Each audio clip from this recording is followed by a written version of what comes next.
네, 반갑습니다. Nice to see you guys. 참 부활주일인데 안타깝게 많은 분들이 못 오신 것 같아요. So it's the Resurrection Sunday, but I'm quite sad to see that a lot of you guys are not here present today. 우리 한번 하나님 말씀 보겠습니다. Why don't we look at today's scripture for today? 마태복음 7장 7절에서 12절까지 보겠습니다. Matthew chapter 7 verses 7 to 12. 한 절씩 읽습니다. Let's read it verse by verse. 구하라 그리하면 너희에게 주실 것이요 찾으라 그리하면 찾아낼 것이요 문을 두드리라 그리하면 너희에게 열릴 것이니 Ask and it will be given to you, seek and you will find, knock and it will be opened to you. 구하는 이마다 받을 것이요 찾는 이는 찾아낼 것이요 두드리는 이에게는 열릴 것이니라. For everyone who asks receives, and the one who seeks finds, and the one who knocks it will be opened. 너희 중에 누가 아들이 떡을 달라 하는데 돌을 주며 생선을 달라 하는데 뱀을 줄 사람이 있겠느냐? Or which one of you, if his son asks him for bread, will give him a stone? Or if he asks for a fish, will give him a serpent? 너희가 악한 자라도 좋은 것으로 자식에게 줄 알거든 하물며 하늘에 계신 너희 아버지께서 구하는 자에게 좋은 것으로 주시지 않겠느냐? If you then, who are evil, know how to give good gifts to your children, how much more will your Father who is in heaven give you good things to those who ask him? 그러므로 무엇이든지 남에게 대접을 받고자 하는 대로 너희도 남을 대접하라. 이것이 율법이요 선지자니라. So whatever you wish that others would do to you, do also to them, for this is the law and the prophets. 오늘은 부활주일입니다. So today is Resurrection Sunday. 이게 이제 팬데믹 이후에 처음으로 어떻게 보면 이렇게 고난 주간을 지키는 거잖아요. And this happens to be the first time ever since the pandemic has started wherein we actually keep the Easter and 고난 주간 the 패션. Passion Week.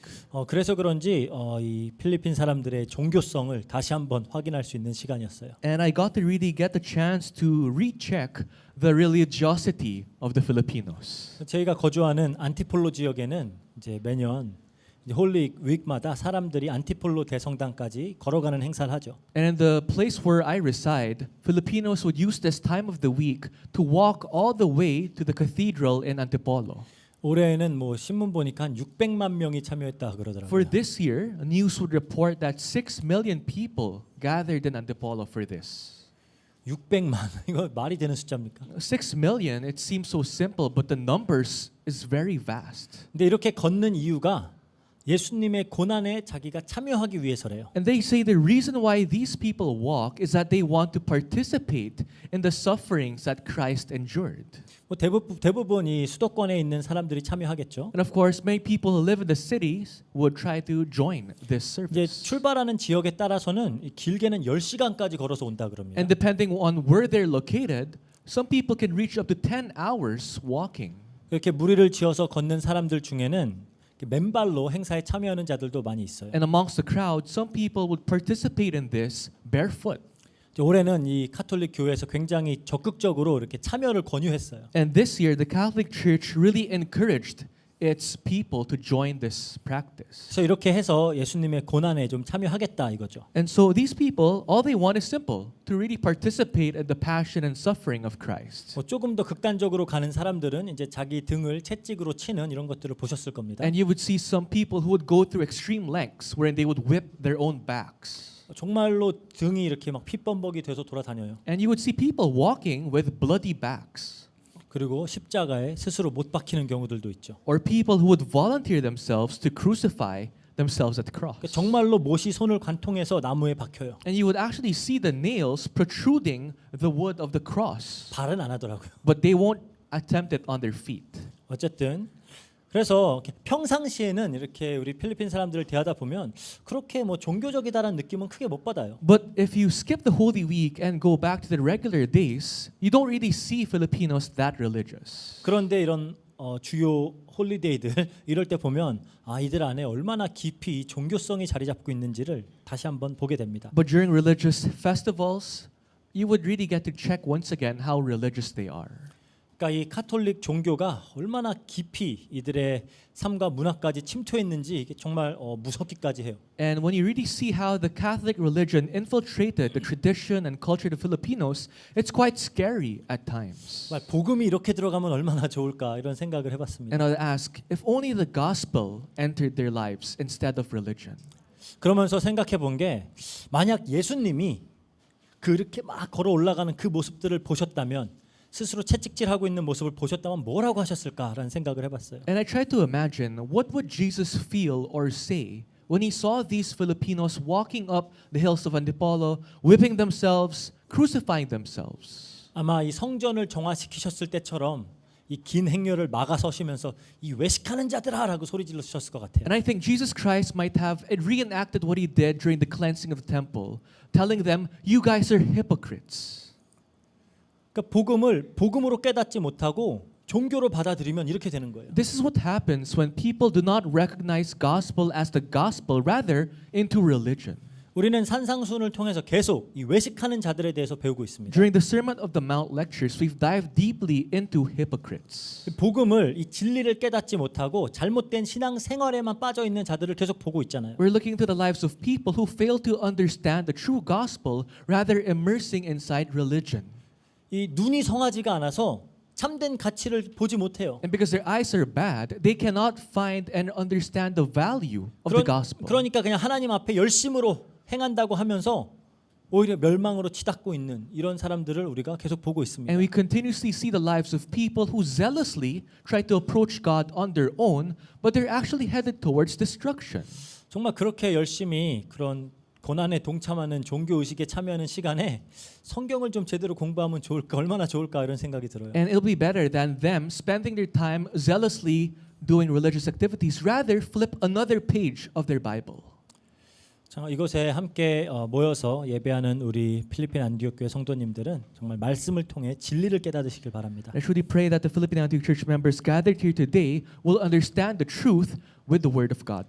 그리고 이 진리의 복음의 빛을 이 종교 우상이 가득한 이 땅에 비추는 그런 주역들이 되었으면 좋겠어요. And I pray that you guys will serve as the main figures who would shine the light of the gospel amidst this place of religiosity. 지난주에 우리는 이제 비판하지 말라는 예수님의 가르침을 함께 살펴보았습니다. Last week we talked about the message of Christ on do not judge. 이 강조점이 비판하지 말라보다는 비판을 받지 아니하려거든에 있었어요. And we discussed that the emphasis was not do not judge, but rather on that you be not judged. 이 천국 복음을 바르게 깨닫지 못한 자들은 전적으로 타락한 스스로의 모습을 못 봐요. People who really do not understand the value of the gospel of heaven cannot recognize that they are sinners. 남의 티를 지적하면서 자기는 의로운 척 하나님 앞에서 떳떳한 척합니다. And as they are busy pointing out the dust, the specks in the eyes of other people, they think that they are confident in front of God. 아마 이렇게 막 안티폴로 걸어 올라가면서 난 이렇게 했으니까 아마 하나님이 조금은 더 기뻐하실 거야 이렇게 생각을 하겠죠. And I'm sure for those who are walking up the hills of Antipolo, they're thinking to themselves, "Oh, God can probably see me fit as a better person than others." 그러니까 열심으로 종교적인 행위를 하지만 결국 이 모든 행위들은 자기 자신을 향하고 있어요. And they would approach religion with zeal, but all of this add up to themselves 나의 행복을 위한 거죠. for their own joy, 내 소원 성취, to make all their wishes come true, 내 문제 해결, to solve their problems, 내 자랑, for their own pride, 내 영광 for their own glory. 다 여기로 향하고 있어요. All of those direct towards these. 그러니까 이런 사람들을 거룩한 것을 개에게 주는 자들이다. 예수님이 이렇게 말하는 거예요. And these people are those people who give to dogs what is holy. 진주를 돼지에게 던져주는 어리석은 자들이다라고 계속 얘기하시는 거예요. These people are the fools who would throw the pearls before pigs. 그러니까 사실 예수님의 이 천국 비유 중에는 이렇게 겉으로는 하나님을 믿는 사람처럼 이렇게 교인처럼 보이지만 마지막 때의 심판을 면하지 못할 자들이 아주 많다라는 내용을 계속 지적하고 계세요. And so the parables of Christ about the kingdom of heaven continuously remind us that there are many people who seem to be churchgoers, but they are headed towards hell. 그래서 7장 마지막에 가면은 나더러 주여 주여 하는 자마다 다 구원받는 거 아니다. And that's why the latter part of Matthew chapter 7 says, not all those people who call out to me, Lord, are not going to go to heaven.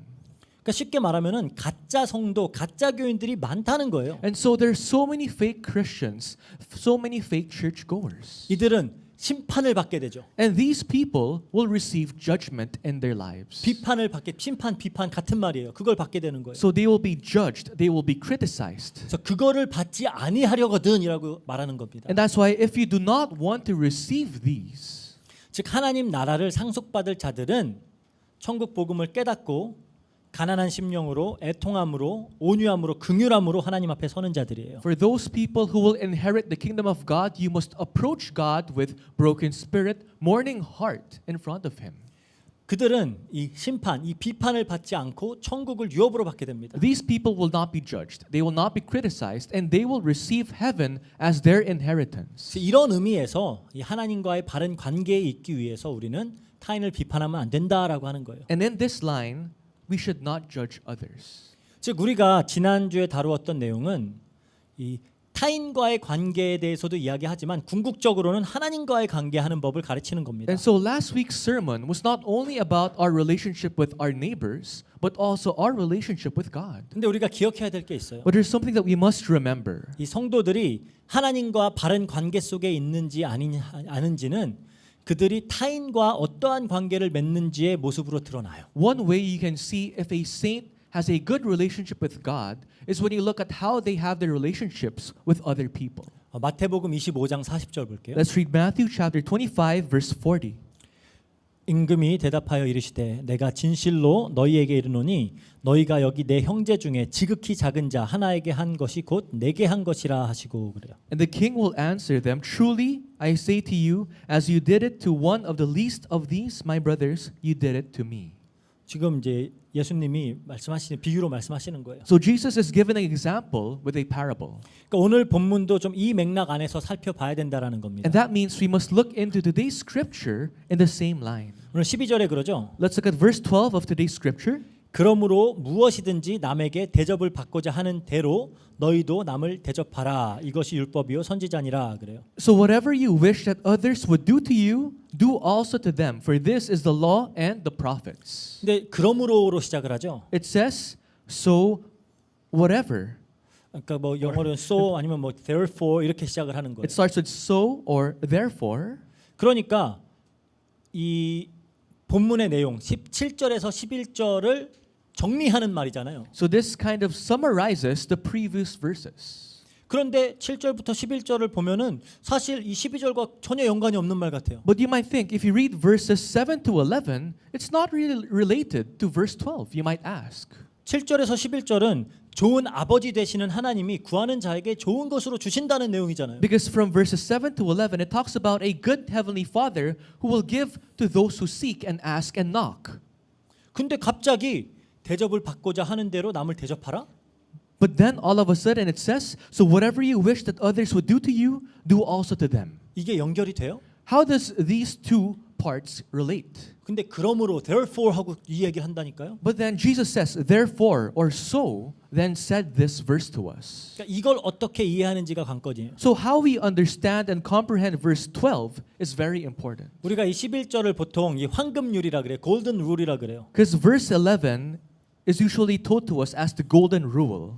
그러니까 이 대인과의 관계를 어떻게 해야 하는지를 가장 잘 요약하는 내용이죠. It best summarizes how you must establish a relationship with other people. 그건 타 종교와 어떤 문화권에도 다 있는 말이에요. And this is usually found in other religions, other regions also as well. 근데 좀 차이가 있어요. But there's a slight difference with those and Christianity. 대부분 타 종교에서는 어떻게 접근을 하냐? 내가 당하기 싫은 거는 남들에게도 하지 마라라고 접근을 해요.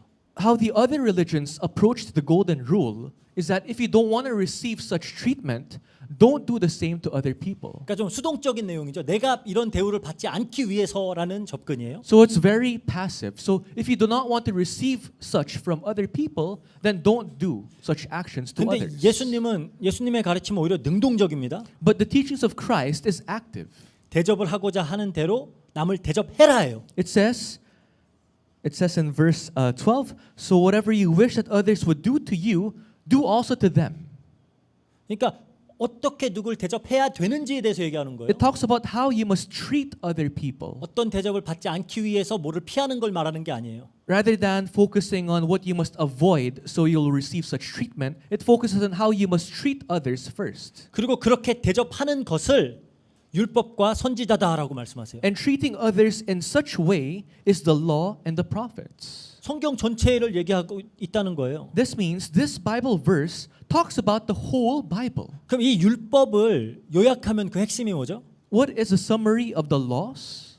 하나님 사랑, 이웃 사랑이죠. Love towards God and loving your neighbors. 마태복음 22장 37절에서 39절 볼게요. Let's read Matthew chapter 22 verses 37 to 39. 여러분들이 좀 잘 집중하면서 이렇게 따라오셔야 돼요. I hope that you guys can really concentrate as we follow today's sermon. 이 가는 길에 논리를 한번 놓치면은 완전히 헷갈릴 수 있어요. If you miss one logic in the flow, you will miss the whole sermon. 집중하시기 So 바랍니다. please concentrate. 마태복음 22장 37절에 39절. Matthew chapter 22 verses 37 to 39.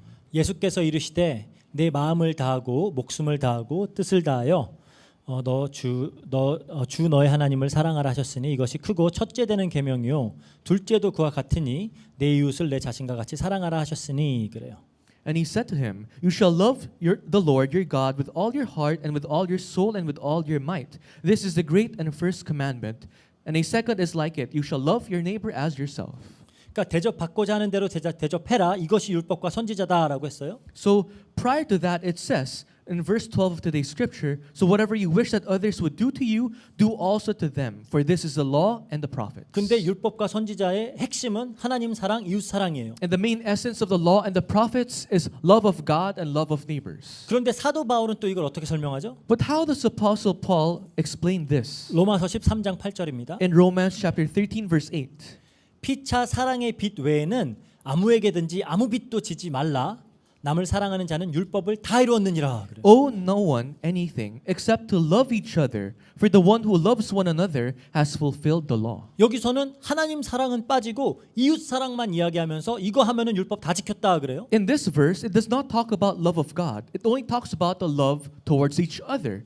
And it says it has fulfilled the law. 그러니까 즉 남을 사랑하는 것이 하나님도 사랑하는 것이다라는 거예요. Which means if you love others properly, that is also one way of loving God. 우리가 하나님을 사랑하는 방법은 하나님 말씀을 순종하는 거거든요. We've learned this before. How do you love God? By obeying the word of God. 근데 하나님 명령이 뭐예요? But what is the command of God? 이웃을 사랑하라예요. To love your neighbors. 그러니까 그것을 지키는 게 사랑하는 거예요. And so keeping this law is how you love God. 그러니까 예수님은 이 관점에서 천국 백성된 성도들이 타인과의 어떤 관계를 맺어야 하는지를 설명하고 계시는 겁니다. In this perspective, Jesus Christ is teaching us how we must establish a proper relationship with your neighbors. 즉 이웃들에게 하는 것이 곧 하나님께 하는 것이다라는 거예요. Which means how you treat your neighbors is how you treat God. 그래서 그 두 가지를 특별히 구분지어서 설명하지 않으세요. And so Jesus Christ does not specifically divide loving God and loving neighbors. 그러면 비판받지 아니하려거든이라고 했을 때 하나님으로부터의 비판, 심판을 말하는 건가요? 사람으로부터의 심판을 말하는 건가요? So when it talks about being judged, what does it mean? To be judged by God or 사람으로부터. to be judged by other people? 둘 다예요. It's actually both. 그러면은 대접받고자 하는 대로 남을 대접하라라고 할 때 여기서 누굴 대접하라는 거예요? And when it says you wish that others would do to you, do also to them, who are these other people? 이 문맥대로라면 하나님을 대접하라는 거죠. Because by the flow, it is to serve God, to do to God. 그런데 또 이웃에게 대접하는 것도 마찬가지라는 겁니다. But it can be also applied on how you serve other people. 이거를 이제 가지고 들어가야 되는 거예요. So with these things in mind, let's go into today's sermon. 이해가 가시나요? I hope you guys still understand. 감사합니다. So thank you. 이해를 잘해 주셔서 감사해요. 예.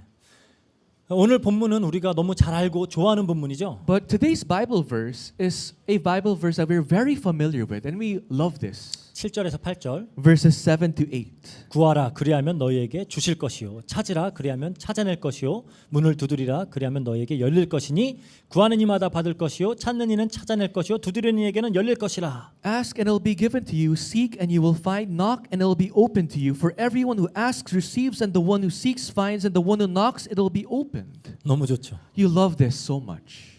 그러니까 이거 어렵지 않게 기도에 대한 내용임을 알 수 있어요. And just to make it simple, this is about prayer. 천국 백성이 하늘에 계신 아버지와 관계를 맺으며 소통하는 방법이 기도를 통해서잖아요. One way people of heaven establishes a relationship with God is through prayer.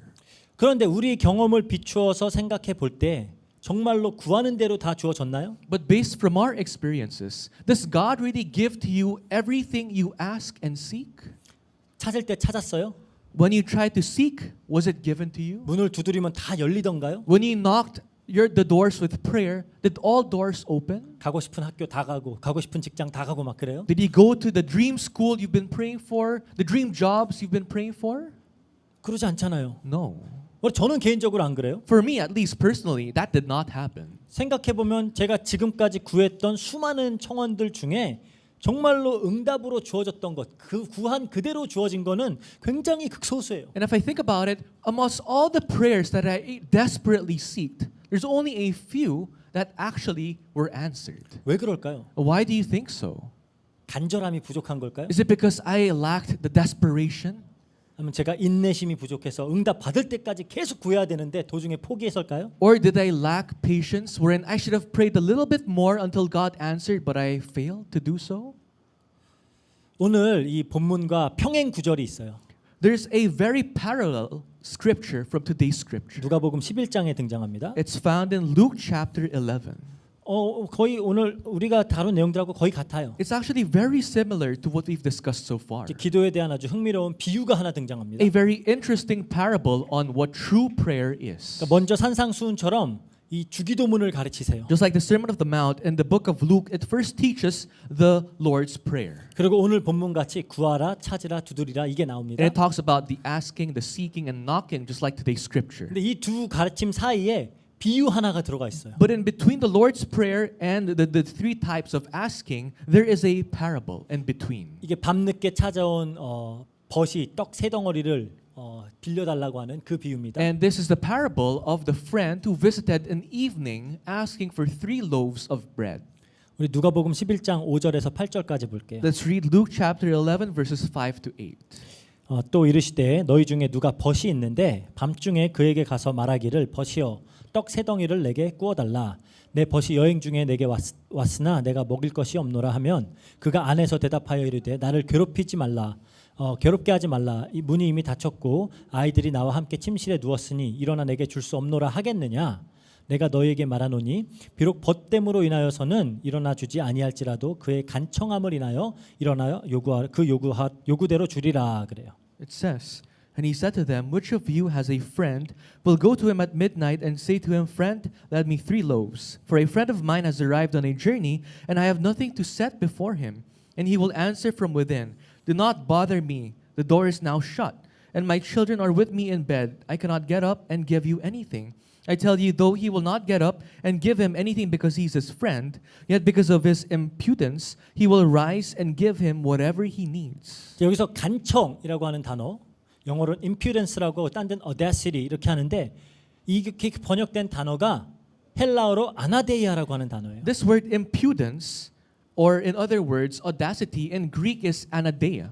뭐 계속 간청하면 간절하게 계속 부탁하면 뻔뻔스럽게 계속 달라고 하면은 그러면 들어준다는 얘기일까요? Does this mean, so if you keep on asking God what you need, the audacity to ask God continuously, will God answer your prayers? Is that what this parable means? 이 아나데이아라는 단어가 예수님 당시에 쓰였던 그 고대 문헌들을 보면은 의미가 좀 달라요. But if you look into the older transcripts during the time of Christ, anadeia has a different meaning. 단어들이 시간이 지나면서 조금씩 다른 의미를 갖게 되거든요. Because the meanings of certain words change after time passes. 근데 예수님 당시에 쓰였던 고대 문헌들을 보면 이 아나데이아라는 단어는 체면을 차리기 위해서 혹은 부끄러움을 면하기 위해서라는 의미로 쓰였던 단어예요. And anadeia during the time of Christ, if you look into the ancient records, it's more on to save one's face for their own namesake or for their own Saving pride. face예요. Just saving your face. 이게 뭐 플라톤이라든지 뭐 소포클레스라든지 헤로도투스 이런 데 보면은 다 그렇게 쓰여요. And if you look into other ancient records, they use the same meaning when they say anadeia. 그렇다면 이제 두 가지 해석이 가능한 거죠. If that's the case, then this parable can have two different meanings, 이 단어를 어떻게 이해하느냐에 따라 depending on how you understand anadeia. 하나는 이 떡 세 덩이를 구하는 자의 간청 혹은 그의 뻔뻔스러움 때문에 일어나서 떡을 주었다가 되는 거예요. One is that because of the impudence, the audacity of the friend asking for the 3 loaves of bread, the other man has no choice but to give the 3 loaves. 그게 하나의 해석이 되겠죠. That's one interpretation. 다른 하나는 떡을 주는 자가 자기 체면을 위해서 일어나서 떡을 주었다가 되는 거예요. The other interpretation is that for the man who has the bread, for him to save his face, he has no choice but to give the 3 loaves of bread to the one asking. 근데 헬라어 문법적으로 따지면은 떡을 주는 자의 체면이 훨씬 더 자연스럽습니다. But if you look into the original records in Greek, it's more on the latter interpretation that is much weighed in. 그러니까 이 비유의 포커스가 떡을 구하는 자에 있는 게 아니에요. So the focus on this parable is not the one asking for bread. 떡을 주는 자에 맞춰져 있습니다. It's more on for the one giving the bread. 이건 당시의 문화적인 상황을 고려해 보면 더욱 더 그래요. And if you look into the context back then in their culture, that makes more sense. 이 아주 유명한 학자 중에 K.E. 베일리라고 하는 얼마 전에 돌아가신 분이 계세요. Now there's a scholar named K.E. Bailey, very renowned, who passed away recently. 이분은 이제 성경 연구하시는 분인데 이 중동의 문화와 이런 것들을 연구하기 위해서 30년 동안 거기에 살면서 이렇게 연구를 하셨던 분이에요. And he's a world-renowned Bible scholar who lived in the Middle East researching the Bible. 그분의 연구에 의하면은 이 고대 이스라엘은 굉장히 집단주의적인 사회예요. And he understood that ancient Israelites were Collective a society. collective society. 그러니까 그러한 사회에서는 자기 체면을 차리는 일이 굉장히 중요합니다. And in a collective society, saving one's face is very important.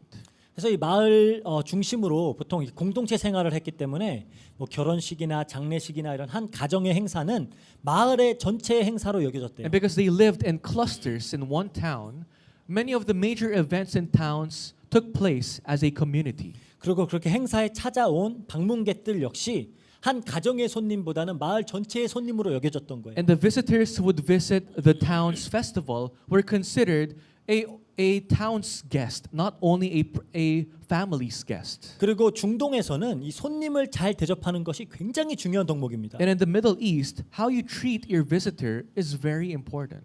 이걸 제대로 안 하면은 온 마을의 수치로 여겨졌어요. And if you don't treat your visitors properly, you will be the laughing stock of the whole community. 아, 이 동네 손님도 제대로 받을 줄 몰라. 딱 이렇게 여기는 거예요. Because the visitors would call that whole town, that whole community as an unhospitable community. 그러니까 이런 문화적 배경을 우리가 알아야 돼요. So we have to understand the ancient context to understand today's parable. 특히 고대 시대에는 손님의 방문을 미리 알릴 수가 없습니다. And in ancient times, of course, people cannot notify the place that they will visit in advance. 뭐 핸드폰 이런 거 없잖아요. They don't have any phones. 그러니까 대부분 연락하지 않고 와요. So these visitors were sudden, abrupt. 그 동방박사 예수님 찾아왔던 거 생각해 보면 되죠. If you remember the Magi's, the 3 kings, how they visited Christ, 그냥 갑자기 와요. they just suddenly appeared out of the blue. 그래서 멀리 사는 어떤 지인을 방문하기 위해서 오랜 여행을 해야 되기 때문에 그리고 중동은 낮이 덥죠. 그러니까 대부분 밤에 여행을 합니다. And because people had to travel long distances to meet someone, and especially in the Middle East, it's very hot in the day, so they would usually travel in the night. 그리고 지금처럼 뭐 숙소나 뭐 휴게소나 식당 시설이 발달되어 있지 않기 때문에 대부분 도착하는 손님들은 굉장히 배가 고파요. And they didn't have any stopovers back then. There's no gas stations or restaurants in the middle. So when a visitor arrives in their destination, they're usually very famished. 그러니까 손님이 도착하면 식사를 제공하는 일은 당연한 겁니다. And it's very natural for the host to provide food when the visitor arrives. 근데 오늘 비유에 보니까 주인공의 친구 집에 손님이 밤늦게 도착한 거예요. And in today's parable, you can see that to the host's house, a visitor arrived in midnight. 근데 빵이 없어요. But the host does not have loaves of bread. 그래서 이제 그 주인공의 집으로 찾아간 겁니다. And that's why this person visited the main character of today's parable's house. 그런데 당시에는 그렇다 그래요. 이렇게 양도 자기 집에서 이렇게 양 우리를 두는 게 아니라 마을 공동체 우리가 이렇게 있었다 그래요. And back in those days, people did not have personal pens for their sheep. It was a community pen which they shared. 그 빵을 굽는 것도 한 집에서 그 마을 전체의 빵을 이렇게 구우면서 돌아갔다 그래요. Even for baking bread, a specific house would bake the bread for the whole community.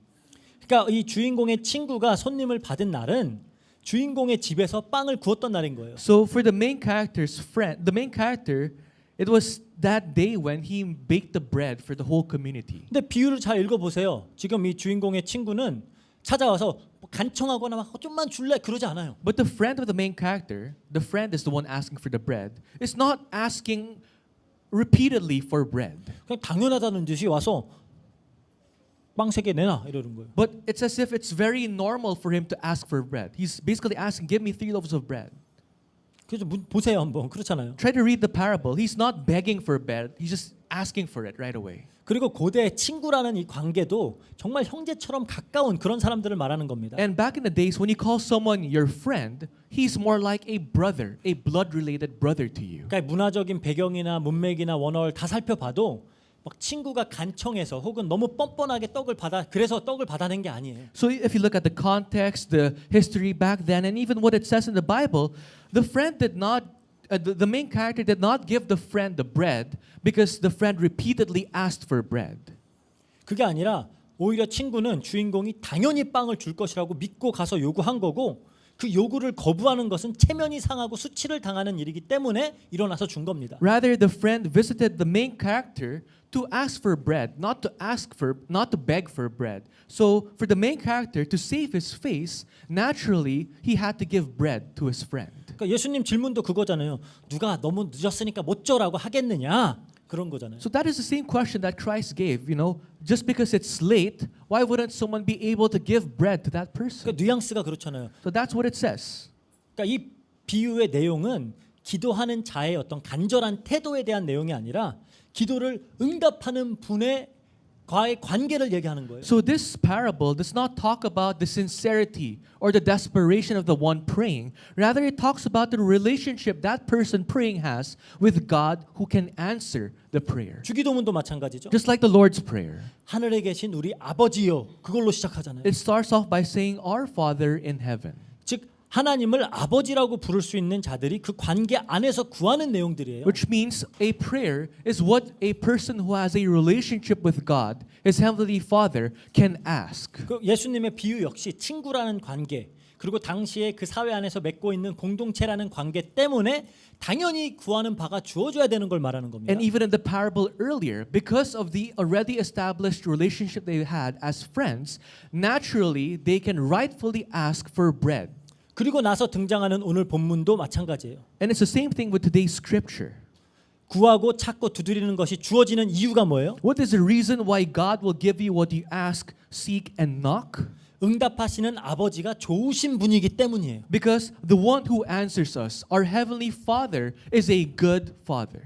9절에서 11절 볼게요. In verses 9 to 11 of today's scripture, it says, 너희 중에 누가 아들이 떡을 달라 하는데 돌을 주며 생선을 달라 하는데 뱀을 줄 사람이 있겠느냐? 너희가 악한 자라도 좋은 것으로 자식에게 줄 줄 알거든 하물며 하늘에 계신 너희 아버지께서 구하는 자에게 좋은 것으로 주시지 않겠느냐 그래요. Or which one of you, if his son asks him for bread, will give him a stone? Or if he asks for a fish, will give him a serpent? If you then who are evil know how to give good gifts to your children, how much more will your Father who is in heaven give good things to those who ask him? 떡을 달라는데 누가 돌을 줘 이러는 거야. Now, if someone asks for bread, who will give them a stone? 어떤 아빠가 생선 달라는데 뱀을 줘? What kind of father will give his son a serpent when his son is asking for fish?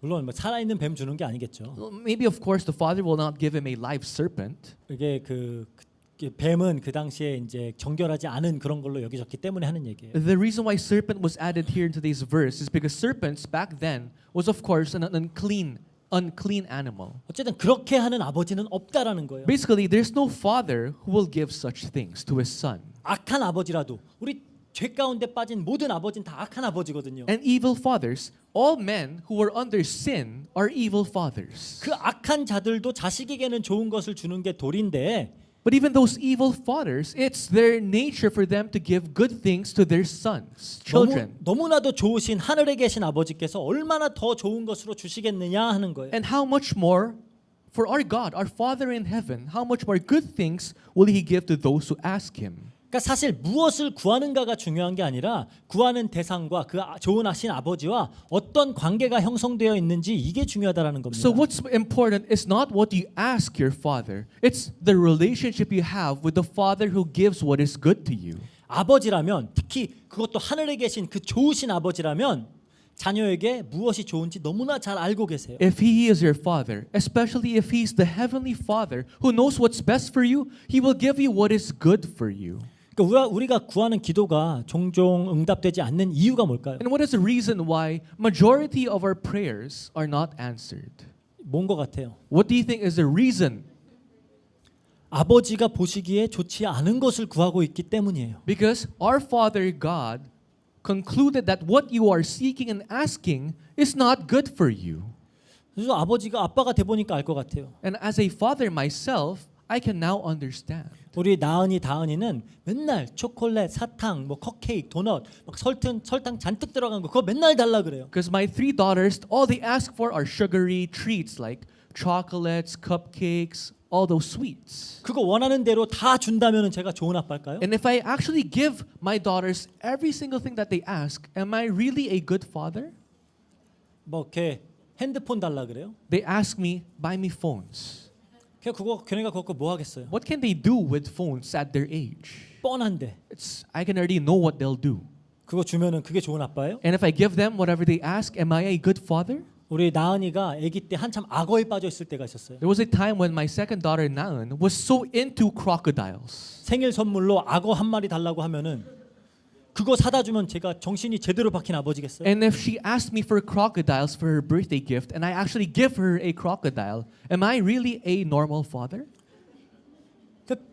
그런 의미에서 구하는 바가 우리가 찾고 있는 것이 두드리는 것이 주어지지 않았다라고 해서 응답이 없는 게 아니다라는 겁니다. With that in mind, just because what you asked, seeked, and knocked were not given to you, does not mean there were no answers. 주어지지 않는 것이 응답이에요. Rather, when God does not give you what you seek, itself is an answer. 어떤 의미에서는 우리에게 이로운 것을 주시는 것보다 해로운 것을 주시지 않는 게 더 큰 And 응답이에요. at times, it is a greater answer when God does not give you what is harmful to you, rather than God giving you what is good for you. 분명히 예수님은 하늘 아버지는 좋은 것으로 주신다라고 말씀하셨어요. It definitely says God will give you good things. 근데 그 좋은 게 뭐예요? But what are those good things?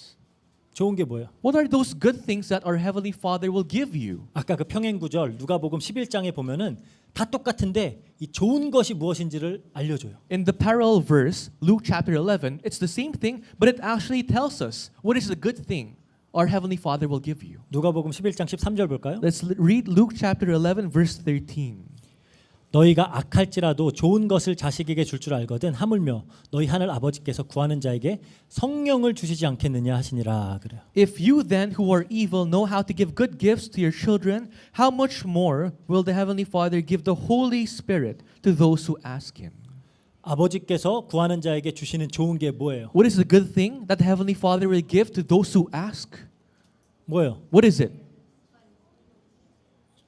이거가 이해가 안 되면은 좀 reading comprehension 문제가 있는 거예요. If you don't understand this, then there's a problem with your reading comprehension. You guys need help.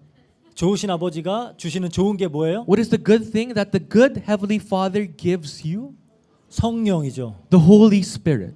지금 우리 나은이만 아직까지 이해를 못한 것 같아요. Sadly, it's my daughter now who's the only one who failed to understand. 계속 뒤에서 막 이러고 있어요. She's still, shrugging until now. 좋은 거는 성령입니다. The good thing our Heavenly Father will give you is the Holy Spirit. 왜 이 성령이 좋은 거예요? But why is the Holy Spirit the good thing we need? 성령이 주어질 때 우리는 영적으로 새롭게 태어나요. When we receive the Holy Spirit, we are spiritually renewed. 우리가 이 삼위일체 하나님을 정확히 이해할 수는 없습니다. Although we may not fully comprehend and understand the triune God, 하지만 하나님의 백성의 구원과 관련하여서 각자 어떤 역할을 하시는지는 성경을 통해 나와 있어요. but through the Bible we know what each three, Father, Son, and God will do for the salvation of saints. 성부 하나님은 천국 백성의 구원을 계획하시는 분이죠. The Father God plans the salvation of His saints. 성자 예수님은 이 땅에 성육신하고 오셔서 그 구원의 계획을 몸소 성취하신 분입니다. The Son, Jesus Christ, reincarnated here on earth by flesh and took into action the plans of the Father God. 오늘이 그거 기념하는 날이에요. And today is the day we commemorate what Jesus Christ did. 예수님의 십자가 죽으심과 부활, The death and resurrection of Christ. 그것이 성부 하나님의 구원 계획을 성취하시는 방법이었어요. That is the way that Jesus Christ will fulfill the plan of the Father God. 이렇게 하나님이 구원 계획을 성취하신 예수님은 승천하신 후에 성령님을 보내실 것이다라고 약속을 하셨어요. And Jesus Christ promised when he ascended to heaven that he will send to us the Holy Spirit. 그 성령님은 이제 예수님께서 성취하신 그 구원을 성도 개개인에게 적용시키시는 분이에요. And the Holy Spirit now will apply all the teachings of Christ to the saints. 즉 성령을 받았을 때 성도는 죄와 사망과 사단에게 종로를 타던 모습 거기서 빠져나오는 겁니다. So once we receive the Holy Spirit, we are freed from our old past self, which were once under sin, curse, and death. 그 옛 모습에서는 죽는 거예요. We are dead to our old self 그리고 under sin. 그리스도의 부활과 함께 새 생명으로 태어나는 겁니다. And we are now born again through the resurrection of Jesus Christ as a new creation. 그게 성령이에요. That is the Holy Spirit's job. 좋은 거잖아요. And that is of course a good thing for us. 우리 요한복음 3장 5절에서 8절 볼게요. Let's read John chapter 3 verses 5 to 8. 예수께서 대답하시되 진실로 진실로 내게 이르노니 사람이 물과 성령으로 나지 않으면 하나님 나라에 들어갈 수 없느니라 그래요. It says, Jesus answered, Truly, truly, I say to you, unless one is born of water and the Spirit, he cannot enter the kingdom of God. 그러니까 물과 성령 이거는 같은 단어를 같은 뜻을 다른 단어로 반복해서 강조하는 거예요. The water and the Spirit, those have the same meaning, but they're using different terms to portray a same meaning. 요한복음 7장에 보면은 그 막 솟아나는 생수가 성령이다 그러죠. In John chapter 7, the overflowing stream of water is also described as the Holy Spirit. 그러니까 성령으로 태어나야지만 하나님 나라에 들어간다 이러는 You 거예요. have to be born of the Holy Spirit for you to enter the kingdom of God. 그래서 육으로 난 것은 육이요, 영으로 난 것은 영이니 내게 거듭나야 하겠다 하는 말을 놀랍게 여기지 말라 그래요. That which is born of the flesh is flesh, and that which is born of the Spirit is spirit. Do not marvel that I said to you, you must be born again. 바람이 음이로 불매 내가 그 소리는 들어도 어디서 어디로 가는지 알지 못하나니 성령으로 난 사람도 다 그러하니라. The wind blows where it wishes, and you hear its sound, but you do not know where it comes from or where it goes. So it is with everyone who is born of the Spirit. 그러니까 성령으로 새롭게 태어나야지만 영생, 즉 하나님의 생명에 참여하게 된다라는 You 거예요. have to be born again with the Holy Spirit for you to participate in eternal life. 그래서 예수님도 인간의 육신으로 입고 오셨지만 성령으로 잉태하신 거예요. And so although Jesus Christ came here on earth in flesh, he was conceived by the Holy Spirit. 영생, 그 영원한 그걸 사신 거죠. He now has the eternal life, 하나님께 속한 삶. the life wherein you are of God's. 또한 모든 언약의 후손, 그렇죠? 약속의 후손을 품고 있는 이삭도 성경은 성령에 따라서 난 자다라고 해요. And all the offspring of the covenant, they are all born of the Spirit. 그러니까 이삭이 그 대표하는 사람이잖아요. Isaac was a representative of all the people of the covenant. 갈라디아서 4장 28절 29절 볼까요? Let's read Galatians chapter 4 verses 28 to 29.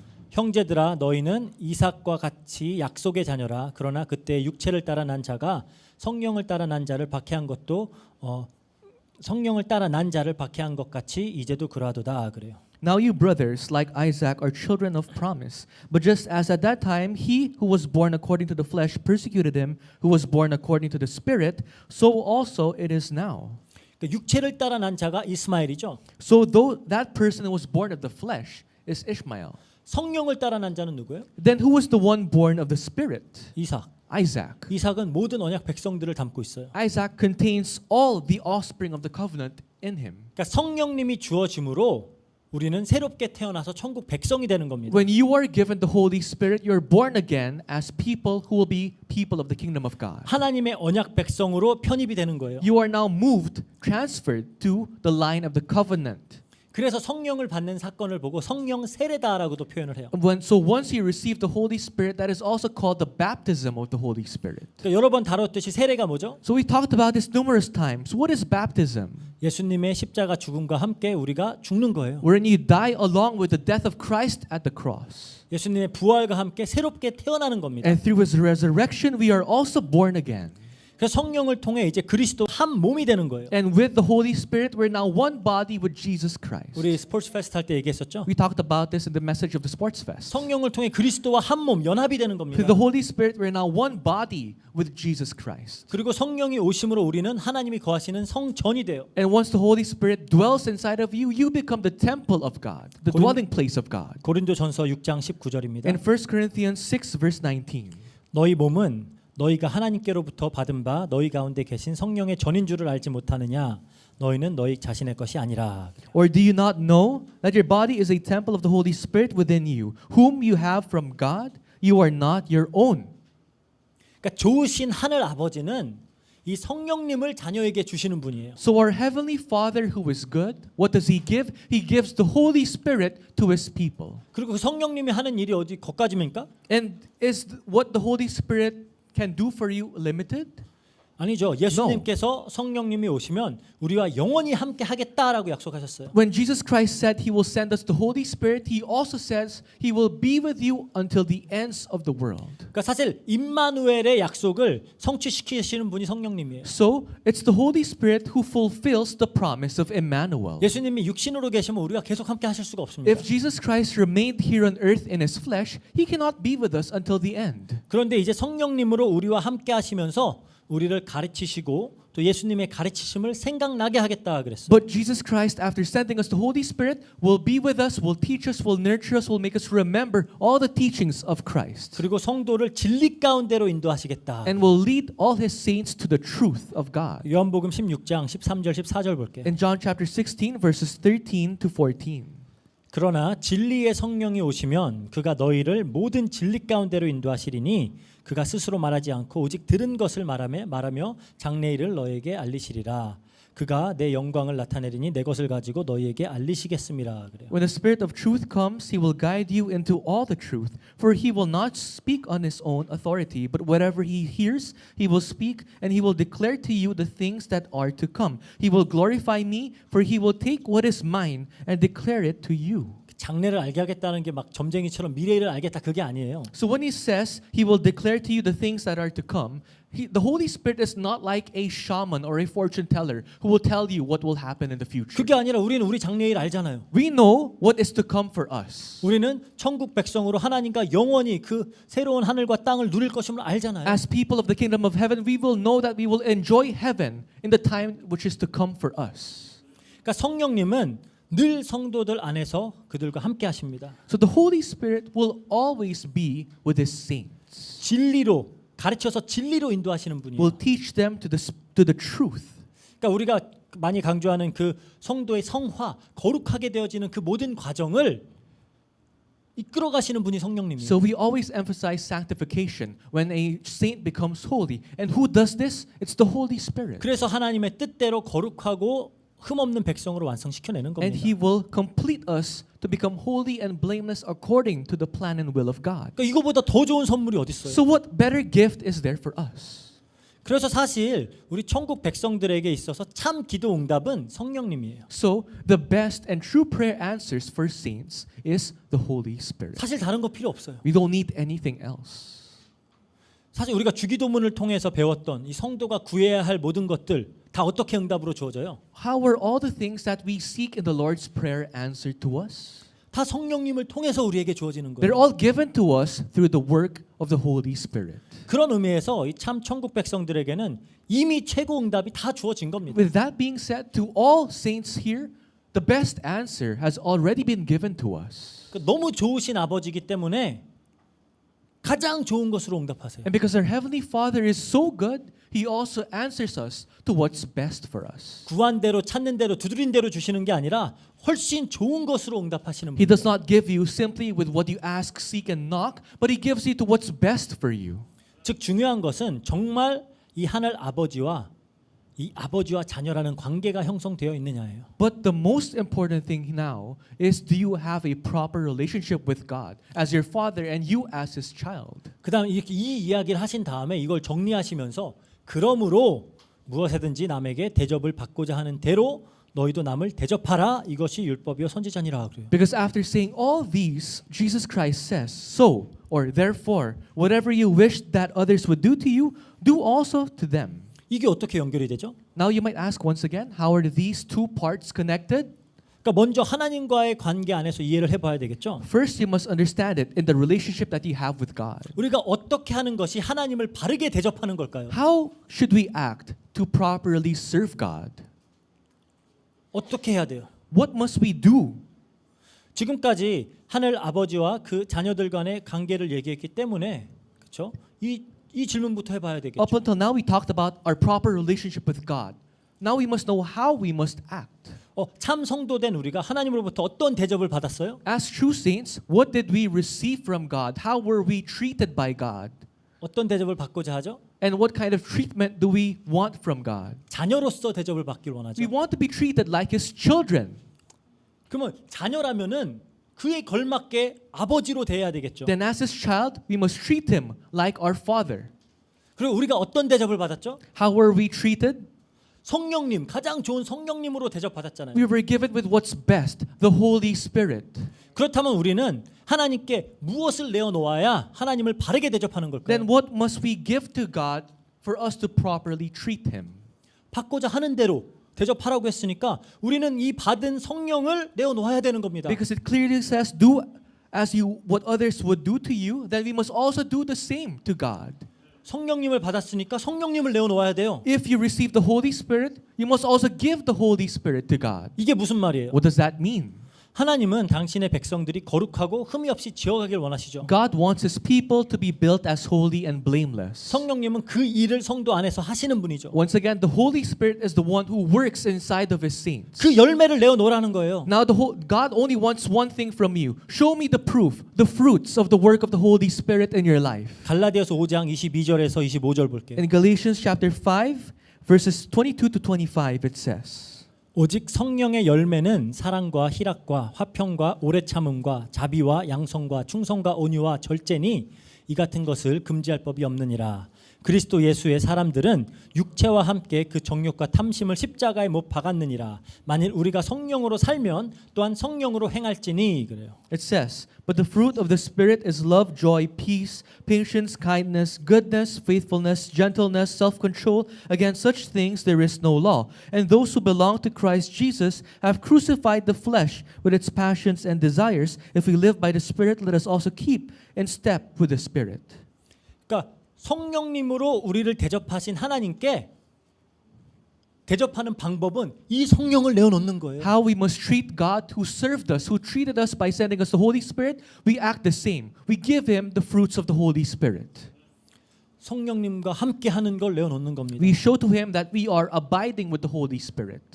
우리가 서론에서 다루었듯이 이러한 모습들은 사실 또 다른 사람들과의 관계하는 그 방식에서 우리들 안에서 나오게 되겠죠. And as we've discussed in the introduction of today's message, how can we see this in our life? How you treat other people in your life. 우리가 이러한 성령의 열매로 다른 사람들과 관계하는 것이 또 하나님께 하는 거래요. With the fruits of the Holy Spirit, with that, how you act upon others is how you act to God. 이웃을 내 몸과 같이 사랑하라라고 말씀하셨죠. It says to love your neighbors as you love yourself. 그러니까 예수님처럼 나를 희생하여서 남을 섬기는 사랑을 할 때에 나타나는 모습이 이런 성령과 함께하는 성령의 열매들이 나타난다는 거예요. In the life that you live as of Jesus Christ, who lived a self-sacrificing life, the fruits of the Holy Spirit will be the evidences that are seen in your life. 그러니까 이러한 방법을 우리가 이 성도들 간의 관계 속에서 타인을 대할 때 이러한 모습들이 나오는 것이 하나님을 바르게 대접하는 거라는 겁니다. And so when these ways, how you treat your fellow saints, is now how you serve and treat God. 대접을 받고자 하는 대로 너희도 대접하라. 대접하라의 강조점이 있는 거예요. So the emphasis in so whatever you wish that others would do to you, do also to them. The emphasis is do also to them. 그리고 우리가 그럼 타인들과의 관계에서 성령을 대접한다는 말이 뭐예요? So what does it mean then on how you treat others? How can you serve the Holy Spirit to them? 우리가 받은 그 성령을 어떻게 받은 대로 이제 대접해야 되는데 어떻게 해요? Because just as we received the Holy Spirit from God, we gave it to God. Now when we have a relationship with other people, how do we give the Holy Spirit to them? 근데 성경을 보니까 그렇게 하는 장면이 나와요. But in the Bible, it shows us a scene where this is shown. 사도행전 19장 2절에서 6절 볼게요. In Acts chapter 19, verses 2 to 6. 사도 바울입니다. This is Apostle Paul 에베소에서 이제 얘기하는 거예요. in Ephesus. 이르되 너희가 믿을 때 성령을 받았느냐? 이르되 아니라 우리는 성령이 계심을 듣지 못하였느니라. 바울이 이르되 그러면 너희가 무슨 세례를 받았느냐? 대답하되 요한의 세례니라. 바울이 이르되 요한이 회개의 세례를 베풀며 백성에게 말하되 내 뒤에 오시는 이를 믿으라 하였으니 이는 곧 예수라 하거늘 그들이 듣고 이 예수의 이름으로 세례를 받으니 바울이 그들에게 안수하며 성령이 그들에게 임하심으로 방언도 하고 예언도 하니 그래. And he said to them, Did you receive the Holy Spirit when you believed? And they said, No, we have not even heard of that there is a Holy Spirit. And he said, Into what then were you baptized? They said, Into John's baptism. And Paul said, John baptized with the baptism of repentance, telling the people to believe in the one who was to come after him, that is Jesus. On hearing this, they were baptized in the name of the Lord Jesus. And when Paul had laid his hands on them, the Holy Spirit came on them, and they began speaking in tongues and prophesying. 지금 바울 사도가 에베소에서 성령으로 대접하는 장면입니다. This is a scene when Apostle Paul in Ephesus is serving the people with the Holy Spirit. 그러니까 다른 게 아니죠. It's nothing else. 성령 받았냐 물어봤잖아요. He asked, Did you receive the Holy Spirit? 몰랐는데 아니. And they said, I don't know. 그러니까 어떻게 이 성령을 줘요? Then how does Apostle Paul give them the Holy Spirit? 예수 그리스도의 복음을 전하는 겁니다. He shared the gospel of Jesus Christ to these people. 우리가 받은 가장 좋은 것으로 이웃에게 베푸는 거예요. You give what you received, the best thing you received to your neighbors. 우리는 좋으신 아버지로부터 가장 좋은 것 성령을 선물로 받았잖아요. We already received the best gift from our Heavenly Father who knows us the best, which is the Holy Spirit. 그렇다면 마땅히 하나님께 받은 대로 그 성령을 내어 놓아서 하나님을 대접해야 되는 거예요. And rightfully, we must serve God with what He gave us, which is the Holy Spirit. 정욕과 탐심을 십자가에 못 박고 성령으로 살고 성령으로 행하는 것. To crucify our flesh, our desires at the cross, and now receive the Holy Spirit and abide with Him. 성령으로 살고 성령으로 행하라 그랬잖아요. Live by the Holy Spirit and act accordingly. 그게 하나님한테 대접받고자 하는 대로 대접하는 겁니다. That is how you serve God as you wish to be served. 그리고 또 남을 대하는 성도의 모습에서 이것이 나타나겠죠. And this also can be seen in how you treat other people. 왜냐하면 이렇게 살 때 성령의 열매들이 맺어지잖아요. Because if you live this kind of life, the fruits of the Holy Spirit will bud in your life. 이게 하나님과의 인격적인 관계에서도 적용되지만 또 우리가 그리스도인으로서 살아갈 때 타인을 대하는 그런 모습에서 나타난다라는 And 거예요. although this can be seen in your life with your relationship with God, it can also be seen in how you treat others and how you have your relationship with others. 사랑으로 섬기는 거죠. You serve them with love. 제일 최고로 사랑으로 섬기는 방법이 뭐예요? And what is the best way you can serve others with love? 우리가 받은 가장 좋은 그 성령으로 이웃들을 대접하는 거예요. When you serve other people with the best gift that you received, which is the Holy Spirit. 이게 기독교의 황금률입니다. This is the golden rule of Christianity. 이해가 되셨나요? Do you guys understand? 감사합니다. Thank you once again. 네, 이 축복을 최고로 누리는 우리 필리핀 안디옥 교회 성도님들 되시기를 주의 이름으로 축복합니다. I truly pray and bless that the Philippine Antioch Church members can really enjoy this blessing given to us. 같이 기도하겠습니다. Let's end in prayer. 사랑과 은혜가 풍성하신 하나님 감사합니다. Father God, full of love and grace, we thank you. 정말 말씀을 통하여 또 우리가 어떻게 가장 좋은 아버지 되신 하나님과의 관계 속에 바르게 거할 수 있는지를 알려주시니 감사합니다. Through today's message, we thank you on how we can have a proper relationship with our Heavenly Father who knows what's best for us. 하나님께서 알려주신 이 황금률대로 살아갈 수 있는 방법을 알려주시니 감사합니다. We thank you for providing us the golden rule, the best way for us to live our lives here on earth. 성령 안에 살며 성령으로 거하게 하시고 Help us to live with the Holy Spirit and to abide in Him. 이 성령의 열매를 내어놓을 수 있도록 하시며 Help us to bud the fruits of the Holy Spirit in our lives. 이 성령으로 또 주변에 있는 많은 이웃들에게 대접할 수 있는 우리 모두 되어줄 수 있도록 주님께서 역사해 주세요. And please work in our lives so that we can serve others with the Holy Spirit that you have given us. 감사드리며 예수 그리스도 이름으로 기도합니다. We thank you and we pray in the mighty name of Jesus Christ. 아멘. Amen.